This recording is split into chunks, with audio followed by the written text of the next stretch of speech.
Hello my dear students, जैसा कि आप लोग एग्ज़ाम टाइम में हो, अब एग्ज़ाम स्टार्ट होने वाला है क्लास 11th का जैक बोर्ड का टर्म 2। और इसके लिए जैक बोर्ड रिलीज़ किया है मॉडल पेपर। उस मॉडल पेपर में आज हम लोग सेट 2 का सेक्शन बी करने वाले हैं और ये सेक्शन सी करने वाले हैं। और ये इसमें कंप्लीट सॉल्यूशन हम पूरा सॉल्व कर दिए हैं। जिस किसी को ये चाहिए कमेंट में टाइप करिए यस, आपको हम ये सेंड कर देंगे। और पूरा अच्छे से प्रैक्टिस करिए, डेफिनेटली आपका एग्ज़ाम अच्छा जाएगा। दुआ है आप लोगों के लिए, आप लोगों का एग्ज़ाम अच्छा जाए।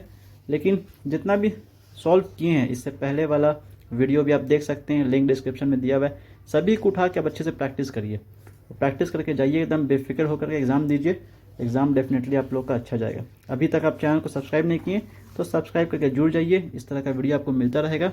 यहाँ पे कंप्लीट एग्ज़ाम का प्रिपरेशन करा दिया जाएगा। इसमें सेक्शन ए हम लोग सॉल्व कर चुके हैं और सेक्शन बी भी सॉल्व कर चुके हैं।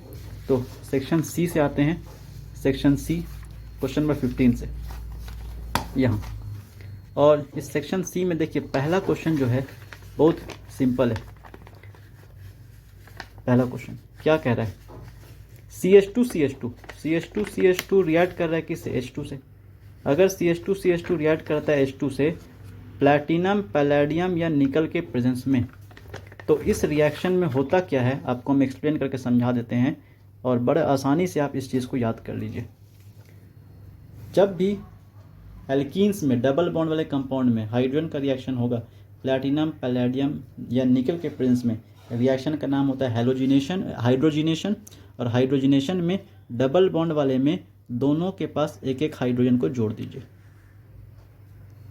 और डबल बॉन्ड में एक बॉन्ड तोड़ दीजिए। तो एक बॉन्ड तोड़ देंगे तो सिंगल हो जाएगा, एक एक हाइड्रोजन दोनों के पास, तो CH3 दोनों हो गया। पहले क्या था CH2 एक एक हाइड्रोजन दोनों के पास, CH3 रिएक्शन कंप्लीट हो गया।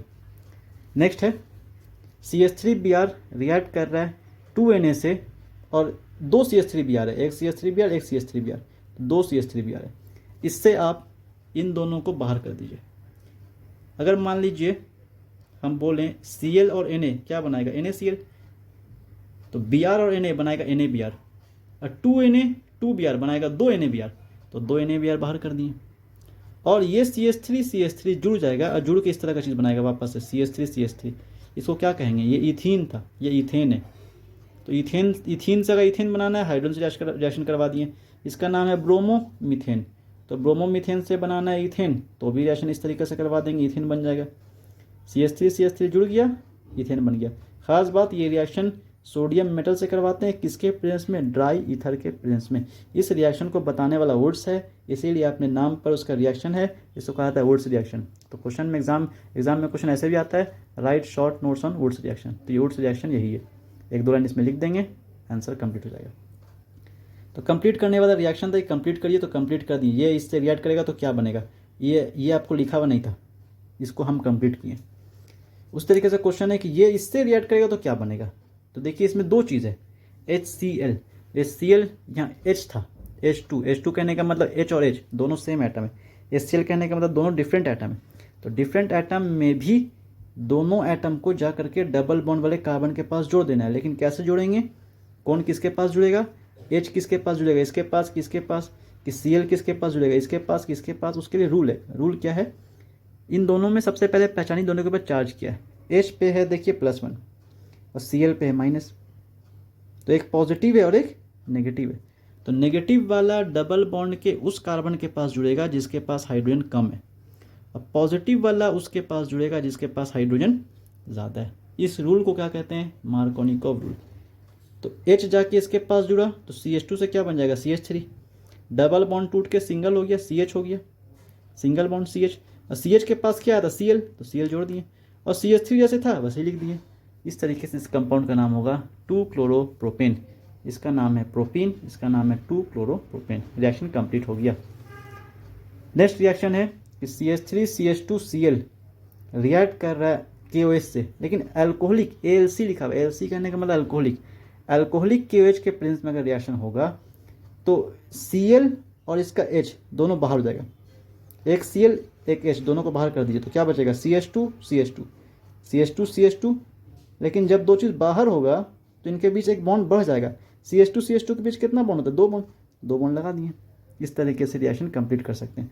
अच्छा, AlC के जगह एक ही रहता है एक्वस, तो एक्वस में क्या करते हैं हम लोग, Cl हटाते हैं, OH लगाते हैं, क्योंकि यहाँ पे Cl पे माइनस चार्ज है, यहाँ OH पे भी माइनस चार्ज है, तो ये माइनस वाला हटता, दूसरा माइनस वाला लग जाता है। इस रिएक्शन को कहते हैं हम लोग substitution reaction, nucleophilic substitution reaction. और अभी इस रिएक्शन का नाम है एलिमिनेशन रिएक्शन। अब ये सब तो टाइम नहीं है कि इस पूरे को डिस्कस किया जाए, क्लास 12 में इसको पूरे तरीके से डिस्कस किया जाए क्लास 12 के ऑर्गेनिक में, लेकिन अभी सिर्फ आप एग्ज़ाम देने के लिए प्रैक्टिस करिए एक ट्रिक से। CH2 कैसे याद रखिए, वाटर से रिएक्ट कर रहा है, तो वाटर में देखिए दो पार्ट होता है, HOH। इस तरीके से हम ट्रिक बना दे रहे हैं, HOH, और इसमें क्या है, CaC2।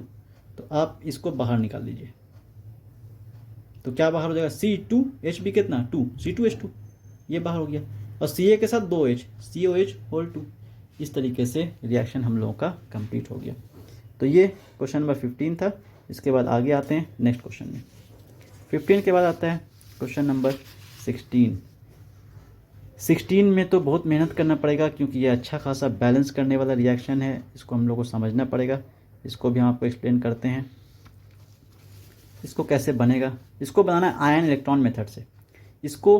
इसको सॉल्व करने का एक पूरा कंप्लीट वीडियो ही हम बनाए हुए हैं, लिंक डिस्क्रिप्शन में दिया हुआ है, आप जा करके इसको कैसे सॉल्व करते हैं पूरा डिटेल में देख सकते हो। यहाँ बस हम इतना बता दें आपको ओवरव्यू के टर्म में कि रिएक्शन कैसे बैलेंस होता है। सबसे पहले इन दोनों सब में सब एलिमेंट का चार्ज निकालते हैं। चार्ज निकाल के I माइनस को सबसे पहले बैलेंस कर दिए, और दूसरे में बैलेंस कर दिए Mn को। बैलेंस करने के लिए दोनों तरफ इलेक्ट्रॉन इक्वल होना चाहिए। इलेक्ट्रॉन इक्वल होने के लिए दोनों रिएक्शन में कुछ भी मल्टीप्लाई कर सकते हैं। यहाँ 2 है, यहाँ 3 है, 3 से 2 किए 6 इलेक्ट्रॉन, 2 से मल्टीप्लाई किए 6 इलेक्ट्रॉन, फिर दोनों रिएक्शन को ऐड किए, ऐड करने के बाद पूरे रिएक्शन को इस तरीके से कंप्लीट बैलेंस कर दिए। लास्टली आपको वाटर और OH माइनस से बैलेंस करना होता है, क्योंकि बेसिक मीडियम है, तो बेसिक मीडियम में वाटर और OH माइनस से बैलेंस करते हैं। एसिडिक मीडियम होता है तो वाटर और H प्लस से बैलेंस करते हैं। तो यहाँ पे ये सॉल्यूशन बना हुआ है, इसको आप प्रैक्टिस कर सकते हो। अगर सेम क्वेश्चन आ गया तो यही आप पूरा एकदम प्रैक्टिस करके छाप दीजिएगा, और अगर डिफरेंट क्वेश्चन आया तो उसके लिए आप मेरा दूसरा वीडियो देख सकते हैं आयन इलेक्ट्रॉन मेथड पे, लिंक डिस्क्रिप्शन में दिया हुआ है, ऊपर आई बटन में भी है, आप यहाँ से जाके देख सकते हैं। दूसरा आते हैं hybridization of central atom. Central atom का हाइब्रिडाइजेशन पता करना है, कैसे पता करेंगे इसका ट्रिक बता देते हैं। इससे बहुत ईजी है, शॉर्ट ट्रिक है।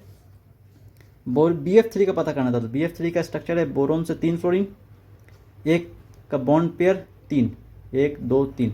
अब बोरोन के पास कोई लोन पेयर नहीं होता है, लोन पेयर 0, दोनों को सम करेंगे 3 आएगा, 3 के लिए हाइब्रिडेशन sp2, तो बोरोन का हाइब्रिडेशन sp2। इसमें वही काम करेंगे।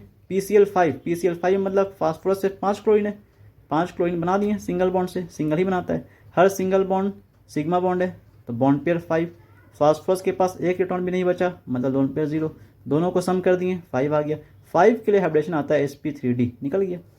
SF6 में स्ट्रक्चर बन जाएगा, जहाँ पे हर सल्फर एक फ्लोरीन से जुड़ा हुआ है, तो 6 बॉन्ड बन गया। 6 बॉन्ड मतलब 6 सिग्मा बॉन्ड, मतलब बॉन्ड पेयर 6। सल्फर के पास एक इलेक्ट्रॉन भी नहीं बचा, लोन पेयर 0, सम किए 6 आया। 6 का हाइब्रिडेशन क्या आएगा, sp3d2। अगर इसका ज्योमेट्री पूछे तो इसका ज्योमेट्री होगा ट्राइगोनल प्लेनर, शेप भी वही होगा, क्योंकि लोन पेयर नहीं है। लोन पेयर जब नहीं होता है तो शेप और ज्योमेट्री सेम होता है। PCl5 का ज्योमेट्री क्या होगा, ट्राइगोनल बाई पिरामिडल, ये होगा ट्राइगोनल प्लेनर, ये ट्राइगोनल बाई पिरामिडल। SF6 का क्या होगा, स्क्वायर बाई पिरामिडल, इसका दूसरा कहते हैं ऑक्टाहेड्रल भी कहते हैं, शेप भी वही होगा, ज्योमेट्री वही होगा। यहाँ क्या है, SO4 सल्फेट आयन का बोला। सल्फेट आयन में S double bond O single bond, जो O सिंगल होगा उस पर माइनस लगा दीजिए, SO4 का बन गया। बॉन्ड पेयर में सिर्फ सिंगल बॉन्ड को काउंट करेंगे, और डबल बॉन्ड में सिग्मा को काउंट करेंगे, तो एक सिग्मा 2 सिग्मा, इधर 2 सिग्मा 4 सिग्मा, बॉन्ड पेयर निकला 4। सल्फर के पास एक इलेक्ट्रॉन भी नहीं बचा, तो लोन पेयर हो गया 0। दोनों को सम किए 4 के हाइब्रिडेशन sp3 का ज्योमेट्री होगा टेट्राहेड्रल, शेप भी हो जाएगा इसका टेट्राहेड्रल। लोन पेयर नहीं है इसीलिए, जब लोन पेयर नहीं हो तो शेप और ज्योमेट्री सेम होता है। NH4 में नाइट्रोजन 4 बॉन्ड बना लिया, इससे प्लस चार्ज नाइट्रोजन पे, इसको फॉर्मल चार्ज भी कहते हैं। इसको कैलकुलेट करने का भी एक तरीका है, इसको भी वीडियो बना दी है, लिंक डिस्क्रिप्शन में है इसका, आप जाके देख सकते हैं। बॉन्ड पेयर हो गया 4, लोन पेयर हो गया 0, 4 बॉन्ड। स्टेरिक नंबर 4 के हाइब्रिडेशन क्या निकलेगा, sp3, इस तरीके से। क्वेश्चन नंबर 18 एक टफ क्वेश्चन में से और टफ चैप्टर में से है, thermodynamics, one of the most toughest chapter of class 11th। And equilibrium chapter भी इसमें टफ है, इक्विलिब्रियम भी बहुत टफ चैप्टर है। तो इक्विलिब्रियम से भी क्वेश्चन है, थर्मोडायनामिक्स से। पहले थर्मोडायनामिक्स देखते हैं। एक रिएक्शन लिखा हुआ है, ये रिएक्शन है, इसमें enthalpy of formation of CO दिया हुआ है। एंथैल्पी ऑफ फॉर्मेशन कहने का मतलब 1 मोल CO बनाने में जितना एनर्जी रिलीज हुआ है उसको कहा जाएगा एंथैल्पी ऑफ फॉर्मेशन, जिसका वैल्यू इतना होता है। रिलीज एनर्जी हमेशा नेगेटिव होगा, सब नेगेटिव है। और यहाँ एंथैल्पी ऑफ फॉर्मेशन पॉजिटिव में है, स्टेबल कंपाउंड नहीं हो सकता इसलिए पॉजिटिव में है। तो कई का एंथैल्पी ऑफ फॉर्मेशन नेगेटिव भी आ सकता है, sorry enthalpy of formation negative भी आ सकता है, पॉजिटिव भी आ सकता है। एंथैल्पी ऑफ कंबशन हमेशा नेगेटिव आएगा। और एंथैल्पी ऑफ फॉर्मेशन सबका दिया हुआ है, 1 मोल बनाने में इस कंपाउंड को कितना एनर्जी चाहिए, इतना एनर्जी लगा या इतना एनर्जी एब्जॉर्ब हुआ, इतना एनर्जी रिलीज हुआ। अब रिएक्शन लिखा हुआ है, तो इस रिएक्शन का बोल रहा है कि इस रिएक्शन में एंथैल्पी ऑफ रिएक्शन निकालिए, रिएक्शन होने में कंप्लीट कितना एनर्जी रिलीज हुआ ये निकालिए। तो कंप्लीट कितना एनर्जी रिलीज हुआ इसको निकालने के लिए एंथैल्पी ऑफ फॉर्मेशन का डेटा दिया हुआ है, इसका हेल्प लेके निकालना है। कैसे लिखा जाता है enthalpy of reaction enthalpy of formation के टर्म में, सबसे पहले ये समझिए। एंथैल्पी ऑफ रिएक्शन निकालना है तो enthalpy of formation of product minus enthalpy of formation of reactant, इस तरीके से लिखा जाता है। तो enthalpy of formation of product, product में कौन है N2O, तो enthalpy of formation N2O plus enthalpy of formation of CO2। लेकिन एंथैल्पी ऑफ फॉर्मेशन 1 मोल के लिए होता है, यहाँ कितना मोल है 3 मोल, तो 3 से मल्टीप्लाई कर दिए। एक टॉपिक का दाम 10 रुपया, 3 टॉपिक का दाम 30 रुपया, 3 से मल्टीप्लाई कर दिए। तो 1 मोल का एंथैल्पी ऑफ फॉर्मेशन ये होगा 3 मोल का, 3 से मल्टीप्लाई कर दिए। ये हो गया enthalpy of formation of product minus enthalpy of formation of reactant लिखना है। तो enthalpy of formation of reactant, reactant में कौन है N2O4, इस तरीके से लिखा जाता है एंथैल्पी ऑफ फॉर्मेशन किसका N2O4 का, plus enthalpy of formation of carbon monoxide. लेकिन कार्बन मोनोऑक्साइड कितना मोल है 3 मोल, 3 से मल्टीप्लाई कर दिए। अब सबका आपको वैल्यू रख देना है, वैल्यू रख करके इसको कंप्लीट सॉल्व करेंगे। यहाँ सॉल्यूशन में कुछ मिस्टेक है, इसको हम सॉल्व करके सही कर देंगे। 3 से मल्टीप्लाई नहीं किया हुआ है, इसमें 3 से मल्टीप्लाई नहीं किया हुआ है, जल्दी में सॉल्व किया हुआ है। हम इसको 3 से मल्टीप्लाई करके एग्जैक्ट सही आंसर क्या है वो हम अपलोड कर देंगे। तो इसमें इतना ही रहने दे दें। आते हैं दूसरे क्वेश्चन पे। दूसरा क्वेश्चन है इक्विलिब्रियम का। इक्विलिब्रियम का क्वेश्चन नंबर 19। ये क्वेश्चन नंबर 19 क्या कह रहा है कि N2H2 रिएक्ट कर रहा है, NH3 बना रहा है और इक्विलिब्रियम आ गया है। और इक्विलिब्रियम पे N2 का क्वांटिटी इतना है, N2 का कॉन्सेंट्रेशन इतना है, H2 का कॉन्सेंट्रेशन इतना है, NH3 का कॉन्सेंट्रेशन इतना है। और इक्विलिब्रियम कांस्टेंट निकाले। तो इक्विलिब्रियम कांस्टेंट कैसे लिखा जाता है, इक्विलिब्रियम कांस्टेंट को लिखते हैं Kc। इक्विलिब्रियम कांस्टेंट में Kp भी होता है, इक्विलिब्रियम कांस्टेंट में Kx भी होता है। लेकिन यहाँ इक्विलिब्रियम कांस्टेंट कंसंट्रेशन वाला निकालना है क्योंकि कंसंट्रेशन दिया हुआ है। Kp निकालते हैं जब पार्शियल प्रेशर हो, Kx निकालते हैं जब मोल फ्रैक्शन हो। यहाँ मोलैरिटी दिया हुआ है, कंसंट्रेशन दिया हुआ है, तो Kc निकाला जाएगा। अब कैसे लिखते हैं, Kc equal to concentration of NH3, concentration of NH3 to the power, power लगाते हैं आगे में जो स्टोइकियोमेट्रिक कोएफिशिएंट है जिससे बैलेंस करेंगे वो आगे पावर लग जाएगा। तो 2 है तो 2 पावर लग गया। डिवाइड बाई, सबसे पहले प्रोडक्ट लिखते हैं न्यूमरेटर में, डिनोमिनेटर में रिएक्टेंट लिखते हैं। तो रिएक्टेंट में कौन है N2, concentration of N2 to the power 1 क्योंकि आगे नंबर 1 है। मल्टीप्लाई बाई, दोनों है तो मल्टीप्लाई करेंगे, 3 होगा 3 मल्टीप्लाई कर देंगे। कॉन्सेंट्रेशन ऑफ H2 लिख दिए, टू दी पावर 3 क्योंकि 3 आगे में नंबर है 3 लिख दिए। 2 था तो पावर 2 बना, 3 था तो पावर 3 बना। अब सबका वैल्यू रख दिए, 1.2 इंटू 10 टू द पावर -2 का स्क्वायर और नीचे 1.5 10 टू द पावर -2। H2 का हो गया 3 into 10 to the power -2, H2 का इतना ही था। अब 1 इसका स्क्वायर का मतलब ये चीज़ 2 बार मल्टीप्लाई कर दिए। इसका मतलब ये हो गया, इसका क्यूब है, क्यूब का मतलब 3 बार मल्टीप्लाई, तो 3 इंटू 3 इंटू 3 और 10 to the power -2 into 10 to the power -2 into 10 to the power -2। अब क्या किए, अब हम लोग सबको सॉल्व कर दिए और सब पूरे को सॉल्व करने के बाद, काट छाँटने के बाद पूरे को सॉल्व किए। सॉल्व करते करते करते करते फाइनल वैल्यू कितना आ गया, 355.56 मोलर टू द पावर -2। ये कैसे आया है, ये कैसे आया इसको समझाते हैं। Kc का यूनिट निकालने का तरीका होता है molar to the power delta Ng। Delta Ng क्या चीज़ होता है, change in number of moles of gas. कैसे निकलता है, प्रोडक्ट में गैस का कितना मोल है माइनस रिएक्टेंट में गैस का कितना मोल है। तो प्रोडक्ट में गैस का मोल कितना है 2, रिएक्टेंट में गैस का मोल कितना है, इधर 1 मोल इधर 3 मोल, 1 3 मिलकर कितना हो गया 4। तो प्रोडक्ट माइनस रिएक्टेंट 2 - 4 कितना आ गया -2। तो molar to the power -2। Molar को मोल्स पर लीटर भी कह सकते हैं। तो मोल्स पर लीटर पे पावर -2, -2 अगर इससे मल्टीप्लाई कर देंगे तो लीटर टू द पावर -1 -2 बन जाएगा लीटर स्क्वायर, और मोल टू द पावर -2 बन जाएगा मोल इनवर्स 2। तो इसका यूनिट ऐसा भी आ सकता है, लीटर स्क्वायर मोल इनवर्स 2। तो बहुत मेहनत करके ये वीडियो बनाया हुआ है ताकि आपका एग्ज़ाम अच्छा जाए।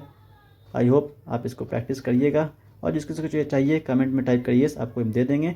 सबका लिंक डिस्क्रिप्शन में दिया हुआ है। वीडियो पसंद आया लाइक कर दीजिए, चैनल को सब्सक्राइब कर जुड़ जाइए। मिलते हैं नेक्स्ट वीडियो में। Thank you.